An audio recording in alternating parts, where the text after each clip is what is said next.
నమస్తే. నేను మీ కొంకేన వేణుగోపాల్. శంఖంలో పోస్తే తీర్థం అవుతుంది అంటున్నారు. శంఖంలో పోస్తే తీర్థం అవుతుంది. ఈ నానుడి మన ప్రాంతంలో ఎక్కువగా వినిపించే మాట. భారత ప్రధానమంత్రి నరేంద్ర మోడీ ఏది చెప్పినా అది మీడియాకు వార్త, అది ప్రజలకు కూడా ఒక విశేషమైనటువంటి సందేశంగా ఫీల్ అయ్యేటటువంటి పరిస్థితి ఉంది. ఈరోజు ఆయన ఒక ప్రకటన చేశారు. వైనాడులో రాహుల్ గాంధీ రాయ్బరేలీ పార్లమెంటరీ నియోజకవర్గంలో కాంగ్రెస్ పార్టీ అభ్యర్థిగా నామినేషన్ వేశారు. ఇందులో ఏంటంటే రాయ్బరేలీలో ఆయన పోటీ చేస్తున్నప్పటికీ భారత ప్రధానమంత్రి నోట్ నుంచి ఒక మాట వచ్చింది. వైనాడులో ఓటమి భయంతోనే రాహుల్ గాంధీ రాయ్బరేలీలో పోటీ చేస్తున్నారు అని ఒక ప్రకటన చేశారు. పైగా యువరాజు 2 నియోజకవర్గాల్లో పోటీ చేయడం ఏంటనేది ప్రశ్నించారు కూడా. సరే, యువరాజు సంగతి పక్కన పెడదాం.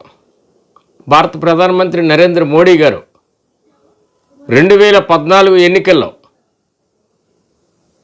తొలిసారి పార్లమెంటుకు పోటీ చేసినప్పుడు గుజరాత్ రాష్ట్రంలోని వడోదరా నియోజకవర్గం నుంచి, ఉత్తరప్రదేశ్లోని వారణాసి నుంచి పోటీ చేసిన సంగతి మనందరికీ తెలుసు.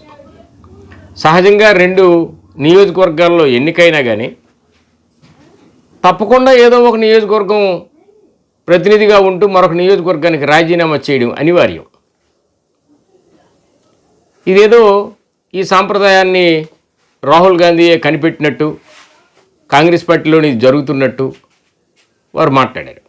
అయితే మనం చూసుకున్నట్టయితే బీజేపీ వ్యవస్థాపక అధ్యక్షులు అటల్ బిహారీ వాజ్పేయి గారు కూడా 3 నియోజకవర్గాల నుంచి పోటీ చేశారు.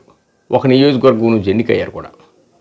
మరి అలాగే తీసుకుంటే ఎన్టీ రామారావు గారు తెలుగుదేశం పార్టీని పెట్టినటువంటి సందర్భంలో ఆయన రాయలసీమ, కోస్తా ఆంధ్ర, తెలంగాణ 3 ప్రాంతాలు కలిపి ఉన్నటువంటి నియోజకవర్గాలను ఎంపిక చేసుకొని కోస్తా ఆంధ్ర నుంచి, గుడివాడ నుంచి, రాయలసీమలో హిందూపూర్ నుంచి, తెలంగాణలో నల్గొండ నుంచి పోటీ చేసి ఎన్నికైన సంగతి మోడీ గారు లాంటి సీనియర్ రాజకీయవేత్తకి తెలియంది కాదు.